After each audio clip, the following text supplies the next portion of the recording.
So let me try and explain Babylon. Let me try and explain Babylon a little bit to you so you understand the nature of it. From around the 1970s and before, we decided, or the powers that be and the influences decided, that stereotype was a problem. That what we used to regard and see in front of us intrinsically and acknowledge and regard a certain way was not to be seen that way, because it could be wrong and judgmental and prejudiced to make such assumptions. So everything that we held in a stereotypical archetypal way began to be distorted in all the children's stories, in all the children's programs. The art, the modern art, what you see was not what you got anymore. Everything was non-romanticized version of what had been previously taken for granted as, pastoral beauty, or beauty and honesty through a person's appearance, how they exude light and goodness. Well, these things had to be changed. We were living in a different world, so they did need to be changed a bit. I remember the program The Raggy Dolls, Dolls Like You and Me, which really celebrated imperfection. So what happened after that is we moved into another era, one where it became impossible to know what we were seeing in front of us in terms of paedophile, normal, Jimmy Savile, all the TV programs we had that were so distorted, 1970s stuff, the archetypal sort of, the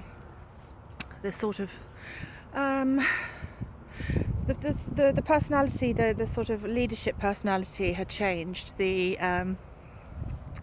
I forget what they call it now. The sort of dominant personality that they wanted to change, authoritarian personality. The authoritarian sort of imagery had changed. So it was all a bit of a mess, wasn't it? All tiz was and all sort of magic roundabout crazy stuff. What happened after that generation? We grew up into a world where what we saw on the outside had no particular value at all. It didn't resonate with anything particularly good, or in terms of what we would expect. So all our sort of holy things, in a way, that our elite used to put before us and nurture and imbibe us with, became, is that really the way it is? Is that really the way it should be? Shouldn't we have something more interesting and diverse amongst there to shake it up a bit? And it did shake it up a bit. So we went through the 80s and the 90s and past the millennium, into an era where people were born out of this chaotic system in bodies and in with a sense of self that was completely different. No wonder really, because what had been considered perfection and to do with the image and to do with identity had changed so much. So now, generation after generation from the 70s had begun to recognise that identity was just something to be played with. So our elites became more Babylon-like, became more the sort of precursory of Babylon, which is really a very strange, peculiar, artificial, theatrical, strange abomination, where everything is transed, everything natural is transed. Because if you think of it this way, the natural could represent the nature aspect, which, like at the Garden of Eden, which, like coming out of a sort of a beastly state of human involvement, we wanted to shed as far as we could to advance, but not to a transhuman level, not to trans everything that we held as a sort of a deity, not to trans everything to that degree that we're heading towards now, not to throw away everything that we were imbibed with, because the visual imbibement is not a complete lie. Truth and beauty are connected, as Roger Scruton always says, and to pass it on has always been the aim, so that our children would celebrate the beauty that we celebrated, so that they would celebrate us and we would celebrate them and honour them through reproducing what we were and what we believed in. So this has all changed now to the extent where we no longer need it to reproduce, because the signal for that, the image, is something that can be transed and can't be believed in. So here we go, nurture. So Babylon represents many things, as does the beast, but I think there's a fundamental link to the things that they represent.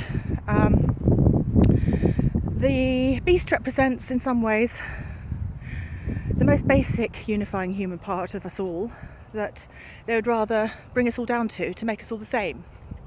You know, the fact we all bleed sort of thing.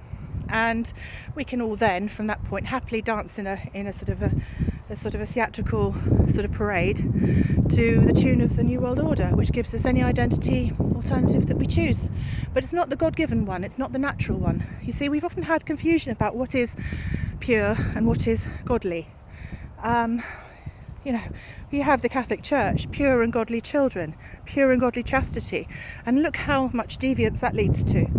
We had Jesus talking about, you know, being with the tax collectors, and you know, but he was also with stayed with people who were considered unworthy.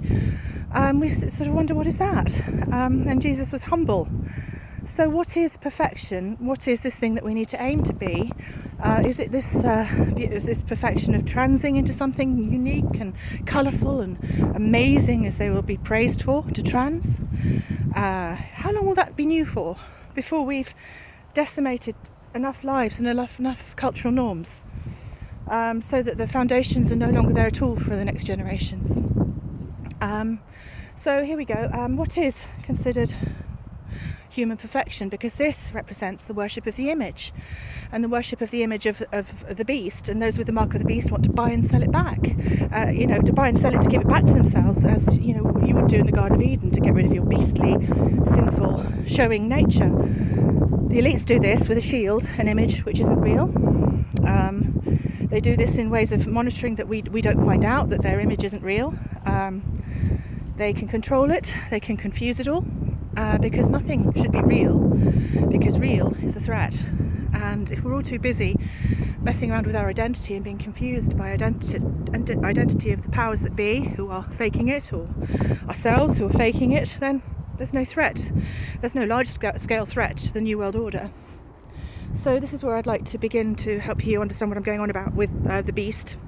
And the beast system, with this imperfection, with this commonality, represents a global communism which has been denatured of all divine connection and historic connections with identity, which is where we're headed.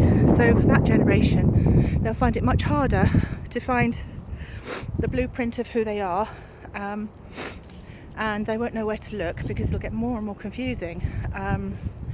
They will be told by the state more and more, rather than their parents, their grandparents. They won't be able to look back in history, because the history will be whitewashed. The images will be changed. So where is the divine? Has the divine been written out? Is he too male? Is he too white? Where is the divine? Those dark times are coming. We all need that blueprint. It serves us all well. We're all somewhere along the scale of divinity, and of course we can't see divinity, we can't see it among each other and judge each other for superficial things. That doesn't mean you should make these things superficial that we do represent, that can be seen.